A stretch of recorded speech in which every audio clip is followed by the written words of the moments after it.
प्रवास नकोसा वाटतो असे प्रत्येकाच्या आपल्याला तोंडून नेहमीच ऐकायला मिळते। खेडे असो किंवा गाव असो किंवा शहर असो, रस्त्यांची अवस्था ही दयनीय झाली आहे।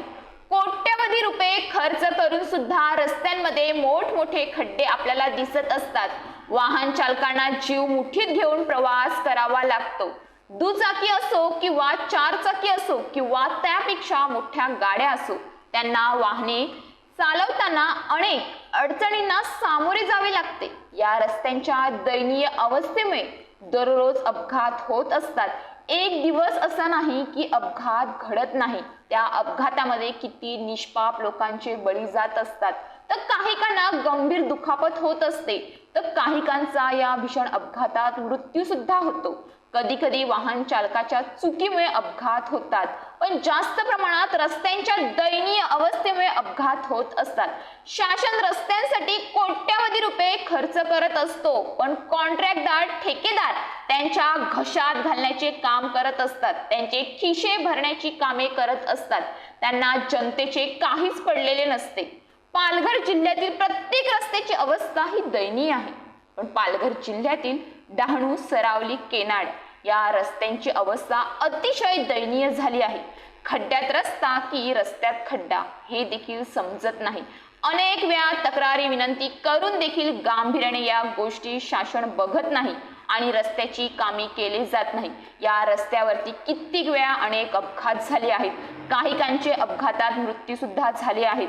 डहाणू, सरावली, केनाड येथील ग्रामस्थ या रस्त्याच्या अवस्थेमुळे मोठ्या प्रमाणात त्रासले असून या रस्त्यावरून जाताना प्रवाशांचे हाल तर होतातच, पण पेशंटचे देखील अंतोनात हाल होत असतात। तसेच आपले समोर आहेत जे काय कैनाड रस्त्याला रिक्षावाले जात असताना पॅसेंजर, त्यांच्याकडून थोडीशी आपले रस्त्याविषयी जाणून माहिती घेऊया। हा, इथे रस्त्याला जाण्यासाठी एवढे खड्डे पडलेले आहे, काही रिक्षा, टू व्हीलर यांना एवढा त्रास होतो की ॲक्सिडेंट पण होऊन जातात, सगळेच काय होतात असं। त्याच्यासाठी आजपर्यंत हा रस्ता किती वर्ष झाले असेल, पण आजपर्यंत हा रस्ता झाला नाही आहे, तसंच आहे। आम्हाला रिक्षावाल्याला त्रास होतो, टू व्हीलर सायकलवाल्यांना, जो चालत जातो त्याला त्रास होतो। तसेच या रस्त्यांमध्ये मोठमोठे खड्डे असल्याने प्रेग्नेंट महिलांना मोठ्या प्रमाणात वेदना सहन कराव्या लागतात।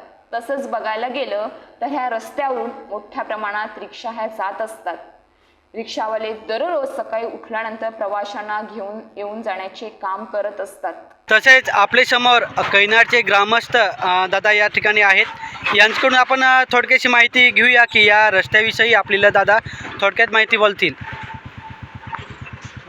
गेली 10 वर्ष हा नगरपालिकेतून झालेला रस्ता आहे, परंतु भरपूर खड्डे झाले आणि त्याच्यात कैनाडचे आमचे टू व्हीलरवाल्यांनी जवळजवळ 4 जणांनी पाय मोडले रस्त्याच्या ह्याच्यात पडून।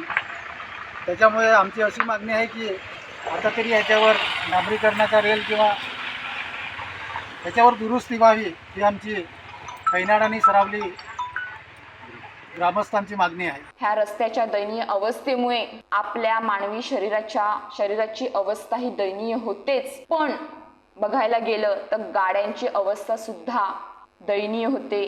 रिक्षा चालकांना याचा मोठ्या प्रमाणात भुर्दंड सहन करावा लागत असतो। जर हा रस्ता लवकरात लवकर बनवला नाही तर सरावली, केनाड येथील ग्रामस्थ रस्त्यावर उतरून आंदोलन करतील असा इशारा दिला आहे। आज कैनाड रस्त्यावरती ग्रामस्थ रस्त्यावरती थांबलेले आहेत आणि आपले समोर आहेत सरपंच साहेब आणि या ग्रामस्थांच्या काय अडीअडचणी आहेत, तर आपण ग्रामस्थाकडून थोडक्याशी जाणून घेणार आहोत। तर सरपंचाकडून थोडक्यात आपण पहिले जाणून घेऊया।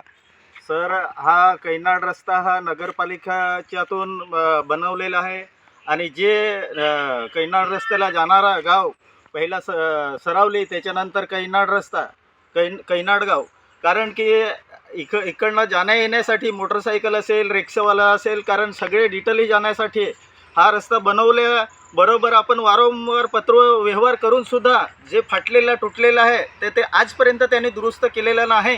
म्हणून ह्या रस्त्यावरती मोटरसायकल पण एक वेळा ॲक्सिडेंट झालं, तो ऑफ होऊन गेला। त्याच्यानंतर बरेचसे गाडीवाले पडतात, रिक्षावाल्याचे हे ठोकर लागतात आणि कारण एखाद डिलिव्हरी बाई राहिली ती सुद्धा नेताना रिक्षामध्ये असेल किंवा गाडीमध्ये नेताना जाताना नेता येत नाही. कारण की म्हणून हा जर रस्ता 7 दिवसाच्या आत याची कडक कारवाई करून आणि दुरुस्त ना केल्यास आम्ही रस्ता रोको आंदोलन करणार आहेत.